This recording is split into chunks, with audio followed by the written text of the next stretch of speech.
Hi hello guys, welcome to job spot Telugu channel. మా latest updates తెలుసుకోవడానికి మా channel subscribe చేసుకోండి. ప్లస్ పక్కనే ఉన్న గంట సింబల్ని కొంచెం గట్టి కొట్టండి. Hi hello friends, welcome back to my channel. And మీరు ఇప్పుడు చూస్తున్నారు మనకి డిఆర్డిఓ సైంటిస్ట్ బి నుంచి 167 వేకెన్సీస్కి అయితే మనకు ఒక నోటిఫికేషన్ అయితే రిలీజ్ చేశారు. ఈ నోటిఫికేషన్ గురించి అయితే నేను ఇప్పుడు ఎక్స్ప్లెయిన్ చేయడం జరుగుతుందన్నమాట. అండ్ ఇది మీరు చూసుకున్నట్టయితే రిక్రూట్మెంట్ అసెస్మెంట్ సెంటర్ ఆర్ఎస్సీ నుంచి అయితే రిలీజ్ అయింది. అండ్ ఇక్కడ మీరు క్లియర్గా చూసుకోవచ్చు, వాళ్ళ వెబ్సైట్ కూడా ఇచ్చారు www.resc.gov.in అని. అండ్ ఆల్సో ఇక్కడ మీరు ఇంకా క్లియర్గా చూసుకోవచ్చు అసలు దీంట్లో ఎన్ని వేకెన్సీస్ ఉన్నాయి అంటే టోటల్గా 167 వేకెన్సీస్ ఉన్నాయి. అసలు ఏ డిసిప్లిన్స్లో ఈ వేకెన్సీస్ ఉన్నాయి అండ్ ఆల్సో దీనికి ఎవరు ఎలిజిబుల్, అసలు ఎడ్యుకేషన్ క్వాలిఫికేషన్స్ ఏంటి అండ్ ఆల్సో లైక్ మనకి అసలు ఫీజు ఎంత ఉంటుంది అండ్ అకాడమిక్ క్వాలిఫికేషన్స్ ఏంటి అండ్ స్క్రీనింగ్ ఎలా జరుగుతుంది, ఇలా డిఫరెంట్ టైప్స్ ఆఫ్ క్వశ్చన్స్ కోసం ఈ నోటిఫికేషన్ని ఫుల్గా చూడండి. అండ్ ఆల్సో ఇంకా మీకు ఇంపార్టెంట్ పాయింట్స్ అయితే స్ట్రెస్ చేసి చెప్పడం అయితే జరుగుతుంది. అంటే ఏవైతే మనం మిస్ చేయకూడదు ఒక నోటిఫికేషన్ చూస్తున్నప్పుడు అనే పాయింట్స్ అన్ని ఇక్కడ మనకి క్లియర్గా ఎక్స్ప్లెయిన్ చేయడం అయితే జరుగుతుంది అనమాట.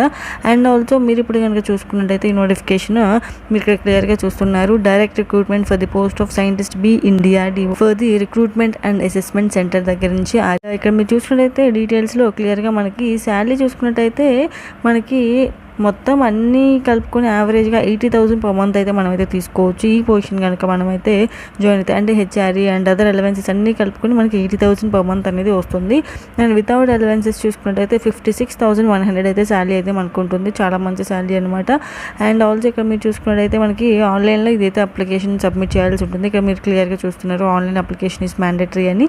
అండ్ ఇక్కడ మీ డీటెయిల్స్ చూసుకున్నట్టయితే మనకి ఇవి 3 పార్ట్స్గా డివైడ్ చేసి మనకైతే ఇచ్చారనమాట. ఇక్కడ మీరు చూసుకున్నట్టయితే టేబుల్ 1 పార్ట్ 1లో మనకి రిక్రూట్మెంట్ ఎలా జరుగుతుందంటే గేట్ స్కోర్ ఉండాలి. యాజ్ వెల్ అస్ గేట్ స్కోర్లో ఎవరైతే క్వాలిఫై అవుతారో వాళ్ళని డిస్క్రిప్టివ్ ఎగ్జామినేషన్కి అనేది వెళ్ళడం జరుగుతుంది. డిస్క్రిప్టివ్ ఎగ్జామినేషన్లో ఎవరైతే షార్ట్ లిస్ట్ అవుతారో వాళ్ళకి ఫైనల్ ఇంటర్వ్యూ అనేది కండక్ట్ చేసి పొజిషన్స్ అయితే ఇవ్వడం జరుగుతుంది అనమాట. ఫస్ట్ మనం టేబుల్ 1 పార్ట్ 1లో ఉన్న పొజిషన్స్ చూసుకున్నట్టయితే ఎలక్ట్రానిక్స్ అండ్ కమ్యూనికేషన్ ఇంజనీరింగ్లో మనకి అండర్జర్ వాళ్ళకి 15, ఈడబ్ల్యూఎస్ వాళ్ళకి 4 అండ్ ఓబీసీ వాళ్ళకి 10, ఎస్సీ వాళ్ళకి 5, ఎస్టీ వాళ్ళకి 3 అండ్ టోటల్గా 37 వేకెన్సీస్ అయితే ఉన్నాయి. దీంట్లో మనకి క్వాలిఫికేషన్ ఏంటంటే ఎవరైతే బ్యాచిలర్స్ డిగ్రీ ఇన్ ఇంజనీరింగ్లో electronics and communication engineering from recognized university నుంచి ఎవరైతే పాస్ అయ్యి ఉంటారో వాళ్ళైతే దీనికి అయితే అప్లై చేసుకోవచ్చు. అండ్ ఆల్సో గేట్ క్వాలిఫికేషన్ కూడా కావాలన్నమాట. దీంట్లో మనం మినిమం 80% ఆఫ్ అగ్రిగేట్తో ఈక్వల్ డిగ్రీ మార్క్స్తో మనమైతే పాస్ అయ్యి ఉండాలి. అంటే ఎన్ఐటి, ఐఐటి వాళ్ళైతే. అండ్ ఆల్సో గేట్ స్కోర్ కూడా మనకైతే ఇంపార్టెంట్ అనమాట. అండ్ ఇక్కడ మీరు చూసుకున్నట్టయితే ఈక్వలెంట్ అంటే ఇలా ఎలక్ట్రానిక్స్ బ్యాక్గ్రౌండ్తో ఏవైతే కోర్సెస్ ఉంటాయో వాటిని కూడా యాక్సెప్ట్ చేయడం అయితే జరుగుతుంది అనమాట. ఆ డిసిప్లిన్స్ వల్ల అప్లికేషన్స్ సబ్మిట్ చేసినా యాక్సెప్ట్ చేస్తారు. అండ్ మెకానికల్ ఇంజనీరింగ్ వాళ్ళు చూసుకుంటే అయితే మనకి అన్రిజర్వ్ వాళ్ళకి 14, ఓబీసీ వాళ్ళకి 3 ఈడబ్ల్యూఎస్ వాళ్ళకి 3, ఓబీసీ వాళ్ళకి 10 అండ్ ఎస్సీ వాళ్ళకి 5, ఎస్టీ వాళ్ళకి 3 టోటల్గా 35 వేకెన్సీస్ అయితే ఉన్నాయి. అండ్ ఎసెన్షియల్ క్వాలిఫికేషన్ చూసుకున్నట్టయితే దీంట్లో కూడా సేమ్ బ్యాచులర్ డిగ్రీ పాస్ అయి ఉండాలి మెకానికల్ ఇంజనీరింగ్లో. అండ్ ఆల్సో మనకి గేట్ క్వాలిఫికేషన్ కూడా ఉండాలి ఇందాక చెప్పుకున్నట్టు. అండ్ ఆల్సో మెకానికల్ డిసిప్లిన్లో ఏ ఇంజనీరింగ్ చదివినా సరే మనం అయితే అప్లై చేసుకోవచ్చు అనమాట. And computer science and engineering చూసుకున్నట్టయితే మనకి అన్రిజర్వ్ వాళ్ళకి 12, ఈడబ్ల్యూఎస్ వాళ్ళకి 4, ఓబీసీ వాళ్ళకి 8, ఎస్సీ వాళ్ళకి 5 అండ్ ఎస్టీ వాళ్ళకి 2 వేకెన్సీస్ ఉన్నాయి. టోటల్గా 31 వేకెన్సీస్ అయితే ఉన్నాయన్నమాట. అండ్ ఎసెన్షియల్ క్వాలిఫికేషన్ చూసుకుంటే యాజ్ యూజువల్ మన కంప్యూటర్ బ్యాక్గ్రౌండ్తో ఏ ఇంజనీరింగ్ పాస్ అయినా సరే మనం అయితే దీనికి అప్లై చేసుకోవచ్చు. అండ్ ఆల్సో గేట్ స్కోర్ కూడా మస్ట్ అండ్ షుడ్ అనమాట. మనం టేబుల్ 1 పార్ట్ 2లో చూసుకున్నట్టయితే మనకి 2 డిసిప్లిన్స్లో వేకెన్సీస్ అయితే అడిగారు. ఇక్కడ ఏంటంటే మనకి GATE score as well as only personal interview. GATE స్కోర్లో ఎవరైతే క్వాలిఫై ఉంటారో వాళ్ళని అంటే క్వాలిఫై ఇన్ ద సెన్స్ వీళ్ళు ఒక మార్క్ అయితే అడుగుతారు కదా, ఆ మార్క్లో మనం అయితే పాస్ అయి ఉన్నట్టయితే మనం అయితే పర్సనల్ ఇంటర్వ్యూకి అయితే డైరెక్ట్గా పిలవడం జరుగుతుంది. సో ఈ పర్సనల్ ఇంటర్వ్యూ మనం చేసిన పర్ఫార్మెన్స్ బట్టి మనకైతే పొజిషన్ అయితే ఇవ్వడం జరుగుతుంది అనమాట. ఎలక్ట్రికల్ ఇంజనీరింగ్లో చూసుకున్నట్టయితే మనకి అన్రిజర్వ్ వాళ్ళకి 5 వేకెన్సీస్ ఉన్నాయి. అండ్ ఓబీసీ వాళ్ళకి 4, ఎస్సీ వాళ్ళకి 2, ఎస్టీ వాళ్ళకి 1 అండ్ టోటల్గా 12 వేకెన్సీస్ అయితే ఉన్నాయి. సేమ్ యాజ్ యూజువల్గా ఎలక్ట్రికల్ ఇంజనీరింగ్లో ఎవరైతే పాస్ అయి ఉంటారో with first class of bachelor's డిగ్రీతో మనం అయితే దీనికైతే అప్లై చేసేసుకోవచ్చు. అండ్ ఆల్సో మనకి గేట్ క్వాలిఫికేషన్ కూడా అడిగారు, valid GATE score in electrical ఇంజనీరింగ్లో అనమాట. పేపర్ కోడ్ కూడా ఇచ్చారు వీళ్ళు ఇక్కడ EE అనమాట. అండ్ ఆల్సో ఎలక్ట్రికల్ ఇంజనీరింగ్లో ఇంకొన్ని డిసిప్లిన్స్ ఉంటాయి కదా, ఆ డిసిప్లిన్స్ కూడా ఇక్కడ మెన్షన్ చేశారు. ఈ డిసిప్లిన్స్లో ఏది మనం కంప్లీట్ చేస్తారో మనం అయితే అప్లై చేసుకోవచ్చు అనమాట. అండ్ నెక్స్ట్ మనం చూసుకుంటే material science and engineering are metallurgy ఇంజనీరింగ్లో మనకి అన్రిజర్వ్ వాళ్ళకి 5 వేకెన్సీస్, ఈడబ్ల్యూఎస్ వాళ్ళకి 2 అండ్ ఓబీసీ వాళ్ళకి 2 అండ్ ఎస్సీ వాళ్ళకి 1, ఎస్టీ వాళ్ళకి ఏమి ఇవ్వలేదన్నమాట. అండ్ టోటల్గా చూసుకున్నట్టయితే చూసుకున్నట్లయితే 10 వేకెన్సీస్ ఉన్నాయి. దీంట్లో కూడా same with the first class of డిగ్రీతో ఇంజనీరింగ్ డిగ్రీతో material science and engineering or మెటలర్జీలో అయితే పాస్ అయి ఉంటారో వాళ్ళైతే దీనికి అప్లై చేసుకోవచ్చు. అండ్ గేట్ స్కోర్ కూడా దీనికి ఇంపార్టెంట్ అనమాట. అండ్ ఇంకా మీరు ఇక్కడ చూసుకున్నట్టయితే ఫిజిక్స్ బ్యాక్గ్రౌండ్తో ఎవరైతే ఇంజనీరింగ్ కంప్లీట్ చేసి ఉంటారో వాళ్ళు కూడా అప్లై చేసుకోవచ్చు. అండ్ దీంట్లో మనకి చూసుకున్నట్టయితే అన్రిజర్వ్ వాళ్ళకి 2, ఈడబ్ల్యూఎస్ వాళ్ళకి 1, ఓబీసీ వాళ్ళకి 2, ఎస్సీ వాళ్ళకి 2, ఎస్టీ వాళ్ళకి 1, టోటల్గా 8 వేకెన్సీస్ అయితే ఉన్నాయి. ఎసెన్షియల్ క్వాలిఫికేషన్ చూసుకున్నట్టయితే మనం ఫస్ట్ క్లాస్ మాస్టర్స్ డిగ్రీ అయితే పాస్ అయి ఉండాలి ఫిజిక్స్లో. And also valid GATE score కూడా ఉండాలి ఫిజిక్స్లో.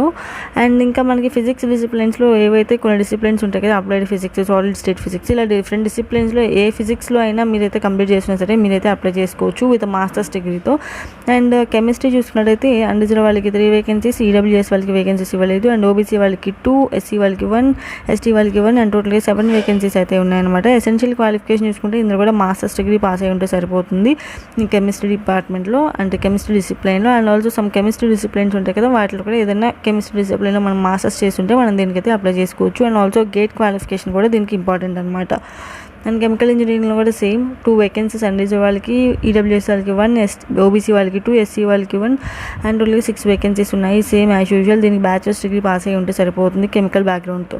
అండ్ ఏరోనాటికల్ ఇంజనీరింగ్లో కూడా సేమ్ అన్నిటికీ 1 వేకెన్సీ అయితే ఇచ్చేసారు ఎక్సెప్ట్ ఎస్సీ వాళ్ళకి అనమాట. అండ్ టోటల్గా 4 వేకెన్సీస్ బ్యాచిలర్స్ డిగ్రీ పాస్ అయ్యి ఉంటే సరిపోతుంది విత్ వ్యాలిడ్ గేట్ స్కోర్తో అనమాట.